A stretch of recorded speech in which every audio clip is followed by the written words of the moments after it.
vocês já se sentiu como um peixe fora d'água? Ou melhor, um peixe fora do cardume? Aquela sensação de ser diferente, de não entender exatamente a piada, de não estar fazendo o que todo mundo está fazendo?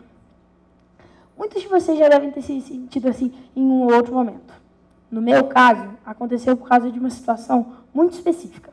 Eu fui ter meu primeiro celular aos 15 anos. Isso mesmo, 15 anos.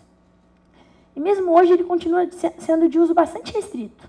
Não é que a gente seja muito ligado um no outro, eu e o dispositivo. Falta intimidade, sabe? A gente só se vê em ocasiões especiais.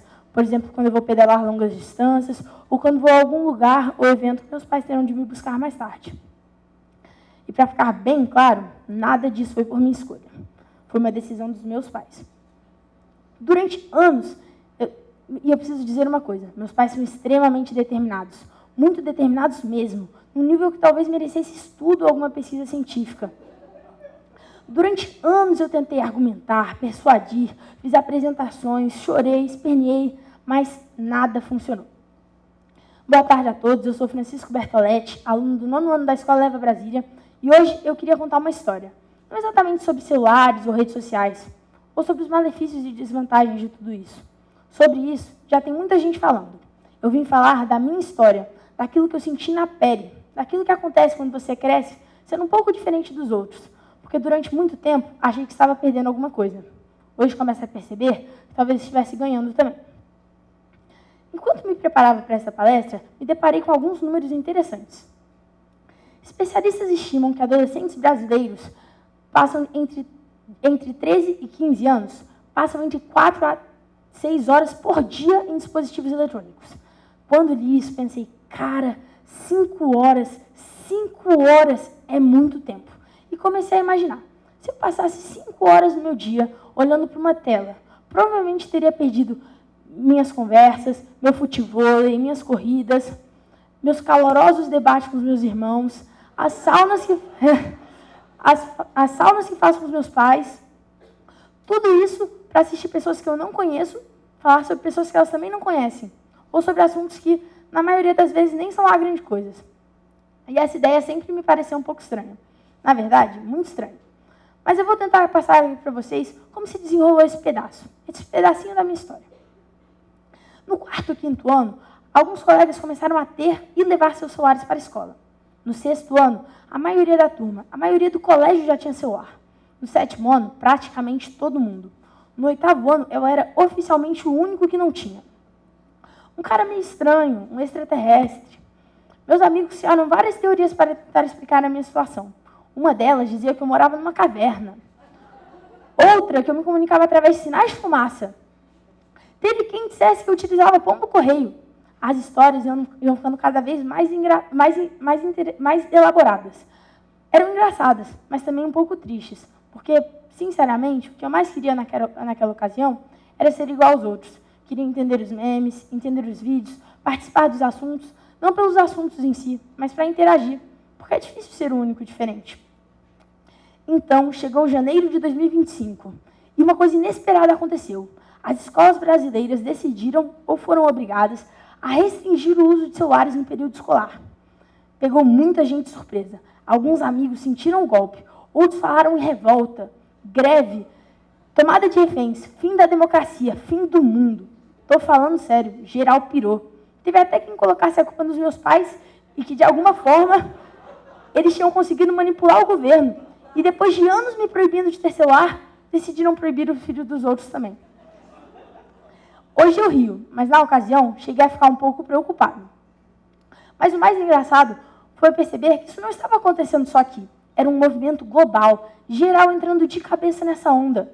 A Austrália restringiu redes sociais para menores de 16 anos, a Dinamarca, a França, o Reino Unido, vários países discutindo limites parecidos ou ainda mais rigorosos. Enquanto eu passei anos tentando convencer meus pais que eles estavam errados e de que eram exagerados, de repente, o resto do mundo começou a considerar a possibilidade deles não serem tão exagerados assim. Mas como eles estão aqui na plateia, então vamos deixar esse assunto para depois. Mas nessa minha trajetória, sem celular e redes sociais, acabou que me sobrava muito tempo para refletir, a tal da introspecção. Afinal, quando estava todo mundo vidrado no celular, só me restava pensar na vida. E uma das coisas que eu aprendi foi o valor do tédio. Eu sei, tédio, não parece uma palavra lá muito inspiradora. Mas eu e os meus irmãos crescemos ouvindo meus pais repetirem: tá entediado? Ótimo para você. O tédio não é necessário, o tédio é fundamental. Na época, achava isso um absurdo. Ficava revoltado mesmo. Principalmente nas viagens de carro.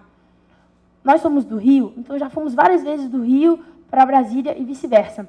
Agora, pega a visão. 18 horas de carro, dentro de um automóvel. O que fazíamos em 2 ou 3 dias. 3 moleques, sem celular e sem videogame. A gente fazia o que dava. A gente dormia, lia, cantava música, jogava cartas, ouvia música, brigava, principalmente brigava. Meus pais saíam das férias mais cansados do que quando... Meus pais chegavam das férias mais cansados do que quando saíram, precisando de novas férias. Penso que, nesses momentos, eles tenham pensado em desistir dessa história de não dar tela. Mas não desistiram. Mas as viagens eram mais do que tédio e brigas. Também pensávamos, sonhávamos acordados, observávamos e, sem perceber, estava aprendendo a ficar sozinho com os meus pensamentos. Nos tornamos íntimos, eu e eles. De novo, a tal da introspecção. E nos finais de semana, tínhamos de nos virar. Daí surgiam aventuras, subíamos em árvores, construíamos coisas, inventávamos projetos. A maioria fracassava completamente. Mas eram fracassos criativos e eram nossos fracassos. Também desenvolvi uma forte relação com o esporte. Desde os 10 anos, saio de bicicleta pelo Lago Norte, o bairro onde moro aqui em Brasília. Sem celular, mas sempre de capacete. Meus pais só perguntavam: que horas você volta? Penso que isso me ensinou sobre autonomia, sobre liberdade e responsabilidade. Mais tarde, aos 12, comecei a correr. E correr tem algo bem curioso, meio doido mesmo. Tudo para, quer dizer, tudo que está na sua cabeça. Só existe você, o caminho, é assim, inexplicável. Mas quem corre com certeza vai me entender. E teve uma situação em particular que eu acho que muitos de vocês vão entender. Perdi festas e eventos. Acho que não foram tantas vezes assim, mas perdi algumas, porque tudo era combinado pelo celular. E eu chegava na segunda-feira e me perguntavam: pô, Bertolete, por que você não foi? Eu respondia: não fui aonde? Aí vem a resposta: ué, na casa de fulano, no churrasco de ciclano. E, cara, eu nem sabia que aquilo tinha acontecido. Vou falar a verdade, se não era nada bom. Doía um pouco, porque parecia que o mundo inteiro tinha vivido algo incrível e eu nem sabia do que se tratava.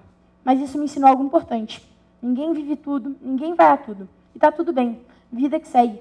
Porque a vida é aqui, ela acontece onde você está. Mas vamos lá. Também não era como se eu fosse um prisioneiro numa solitária. Muitos de vocês devem estar imaginando algo assim. Não era o caso, tá, gente? Não é porque eles estão aqui na plateia que eu vou dizer isso, mas meus pais não são pessoas antissociais. Acho até que eles são tranquilos, de boa. Desde que vocês não sejam filho deles e não queiram ter celulares. Mas, na real, minha mãe até me emprestava o celular dela para me comunicar com os meus amigos. O problema é que eles não curtiam muito essa solução. Porque uma coisa é mandar mensagem para o Francisco, outra coisa é mandar para a mãe do Francisco. Principalmente quando a mensagem envolvia gifs duvidosos, figurinhas assim questionáveis. Então, eles restringiam bastante a comunicação, ou desistiam.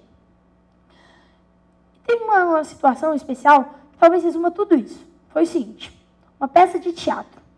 O tema Fundo do Mar, ou algo do tipo, Princesa Ariel, não me lembro bem. Mas os meninos ficaram responsáveis por ser a fauna marinha. Deveríamos fazer nossas fantasias em casa, sozinho ou com a ajuda dos pais. Para mim, sobrou a lagosta, o ser mais exótico, mais excêntrico, bora falar a verdade, o ser mais estranho do oceano. Mas vamos lá. Passei o final de semana inteiro com os meus pais construindo a fantasia, colando, pintando, cortando, até que ficou bem boa, se é que dá para ficar bem vestido de lagosta. Chegou o dia, entrei animado na escola, até perceber que ninguém além de mim estava fantasiado. Irmão, ninguém. Todo mundo tinha combinado de ir com roupa normal. Tudo combinado pelo celular. E adivinha quem não ficou sabendo? Exatamente, o menino sem celular. E aí, além de homem das cavernas, extraterrestre, usuário de pombo-correio, eu virei o menino lagosta. Mas sabe o que eu levei de boa? Que eu já estava meio que entendendo algo. Ser diferente nem sempre é confortável, mas também não é o fim do mundo. Passa bem rápido, aliás. No 8º ano, eu fiz um intercâmbio na Escola Eva do Rio. Passei um mês estudando lá. Foi aí que o celular entrou na minha vida. Pois como eu ia ficar na casa dos meus avós, meus pais aceitaram que seria necessária uma forma mais eficiente de comunicação. Bom, lá no Rio, eu ia e voltava todo dia de van para a escola. No último dia do meu intercâmbio, a monitora da van mandou uma mensagem falando que ia sentir muito a minha falta. Não entendi muito bem o porquê. Na verdade, não entendi nadinha, porque não era como se eu conversasse a beça com ela. Então eu perguntei para minha mãe por que ela teria dito isso. Parece que ela disse isso porque eu era o único aluno que entrava na van dando bom dia e olhando nos olhos. Cara, não era o planejado. Eu não imaginava que eu estava fazendo nada de diferente ou de especial, sendo mega educado e tal. Não, provável que se eu estivesse encarando uma tela, eu desse um bom dia mais seco e nem tivesse enxergado essa moça, como o resto do pessoal da van. Que bom que eu enxerguei. Com o tempo, percebi outras coisas, vieram outras reflexões. Eu não dependia tanto da aprovação imediata dos outros. Fui desenvolvendo meus próprios gostos, sabe? E descobri algo ainda mais libertador. Você não precisa agradar todo mundo, nem dá para agradar todo mundo. Não é algo possível, embora tanta gente busque essa aprovação geral. E como eu disse no início da palestra, enquanto me preparava para essa exposição, me deparei com inúmeros relatos e pesquisas científicas. Mas se fosse para ficar apresentando fatos e pesquisas científicas aqui para vocês, teria um cientista aqui no meu lugar, e não um moleque de 15 anos. Mas teve uma pesquisa em especial que tocou mais fundo, sabe? Tocou no meu coração. Foi o seguinte: perguntaram a adolescentes americanos se eles preferiam ter ou não ter celular, estar ou não nas redes sociais. E adivinhem, o resultado surpreendeu. A grande maioria disse que preferia nem ter celular e nem estar nas redes, desde que seus amigos também não tivessem. Cara, quando eu disse, eu me identifiquei demais, porque o difícil nunca foi ficar sem redes sociais ou não ter celular. O difícil era se sentir isolado, ser o único diferente. Por muito tempo, eu achava que crescer sem celular significava estar desconectado. Hoje, acho que estava usando a palavra errada. Todos nós estamos usando a palavra de forma errada, porque eu não me sinto desconectado. Muito pelo contrário, eu me sinto profundamente conectado. Conectado à minha família, ao esporte, à natureza, ao tempo e, principalmente, a mim mesmo. Talvez eu continue sendo aquele peixe fora do cardume, nadando meio que na contramão da maré. Mas uma coisa que eu aprendi foi que nem sempre o caminho mais interessante é aquele que está todo mundo seguindo. Muito obrigada.